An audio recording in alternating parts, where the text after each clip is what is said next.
युद्धक्षेत्राच्या ठिकाणी आपल्याला कुणालाही लबाडी करता येणार नाही, शासन सुद्धा लबाडी करणार नाही असा आम्ही विश्वास ठेवतो। आणि म्हणून ते 3 दिवस इथं उपोषण चाललंय, अन्नत्याग चाललाय अन्नदात्यासाठी। रोहित दादांचं कुटुंब कालपासून इथं बसून आहेत। कृषी तज्ञ म्हणून ज्यांची ख्याती आहे राजेंद्र दादा पवार, त्यांचं काम बघण्यासारखं आहे। शेतकऱ्यांसाठी पूर्ण वेळ काम करतात ते इथं बसून आहेत। रोहित दादांचे आई साहेब सुनंदा वहिनी ह्या सुद्धा पूर्ण वेळ कार्यकर्ते आहेत। बचत गट असतील, महिलांचं सक्षमीकरण असेल, शेतकऱ्यांच्या संदर्भात असेल, खूप काम आहे। केव्हीकच्या माध्यमातून शेतकऱ्यांसाठी प्रदर्शन भरवतात। म्हणजे शेतकऱ्यांच्या उन्नतीसाठी, शेतकऱ्यांच्या जीवनामध्ये काही ना काही बदल व्हावा म्हणून आदरणीय शरद पवार साहेबांच्या मार्गदर्शनाखाली हे कुटुंब कायम काम करते। त्याला 50-55 वर्ष झाली। काही जण लोक म्हणले, मी 2 मिनिटं वेळ घेतो साहेब, नाईलाजे राहत नाही, मनातल्या भावना बोलल्या पाहिजे तुमच्या साक्षीनं। फार वेदना झाल्या हो साहेब। काही लोक आपल्या जवळचे आम्हाला जेव्हा म्हणतात की काहीतरी टीकात्मक बोलतात तेव्हा वाईट वाटलं। या कुटुंबाने रोहित दादांचे 3 आजोबा पद्मविभूषण ठरलेले आहेत। आप्पासाहेब पवार रोहित दादांचे आजोबा हे कृषीतज्ञ होते, फार मोठं व्यक्तिमत्व, त्यांचा वारसा लाभलेला आहे। त्यामुळे रोहित दादांना शेतकऱ्यांचे प्रश्न समजतात, हे प्रश्न समजतात, संवेदना आहेत म्हणून त्यांनी हा निर्णय घेतला होता। आम्ही सगळे त्यांच्या सोबत आहोत। महाराष्ट्रातले आज पाठिंबा दिलेले सगळे लोकांचे आम्ही आभार मानतो।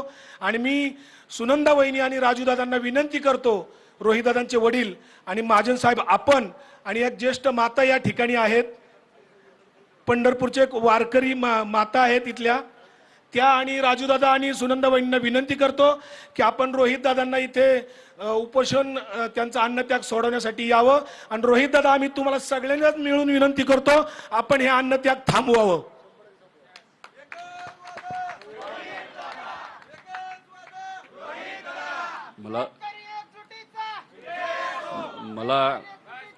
मला असं वाटतं की आता विकास भाऊंनी त्यांचं मत व्यक्त केलं। माझ्या आईला, माझ्या वडिलांना सांगितलं, एका वारकरी संप्रदायामधल्या मातेला सुद्धा माझं उपोषण सोडण्यासाठी सांगितलं। मी फक्त विनंती एवढीच करतो की आपण हे आंदोलन सुरू करत असताना आपली मंदिराच्या इथे आपण गेलो होतो आणि आपल्या श्री नामदेव पायरीचं दर्शन आपण घेतलं होतं। मी फक्त साहेबांना एवढंच सांगतो की आपण इथं आलात, मी माझं हे उपोषण आणि माझ्याबरोबर या 26 लोक नक्कीच उपोषण मागे घेतील। मी माझा हात आपल्या हातात देतो आणि फक्त विनंती एवढीच करतो, तुम्ही बिझी असाल, माझी आई, माझे वडील आणि तिथं आम्ही जेव्हा श्री नामदेव पायरीपाशी जाऊ तेव्हा देवाच्या समोर आधी नैवेद्य चढवतो आणि मग नंतर मी तिथं पेढा नाही तर काहीतरी खाऊन मी आणि आम्ही सगळेजण माझं उपोषण मागे घेतो। बोला पुंडलिका वरदे हरविठ्ठल, श्री ज्ञानदेव तुकाराम, पंढरीनाथ भगवान की जय, माऊली ज्ञानेश्वर महाराज की जय, जगद्गुरु तुकाराम महाराज की जय, रामकृष्ण हरी।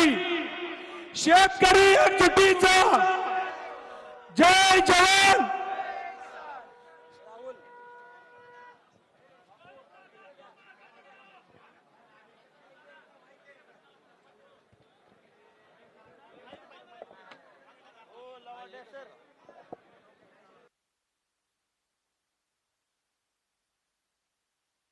मागे घेतलेला आहे, त्यांनी स्थगित करत असल्याची देखील घोषणा केली आहे। यानंतर सरकारकडून त्यांना आश्वासन देण्यात आलेलं आहे। गिरीश महाजनांच्या भेटीनंतर रोहित पवार यांनी आपलं आंदोलन स्थगित केलं आहे आणि नामदेव पायरीजवळ जाऊन प्रसाद जो आहे तो खाऊन मी हे उपोषण सोडीन असं देखील त्यांनी यावेळेला सांगितलं।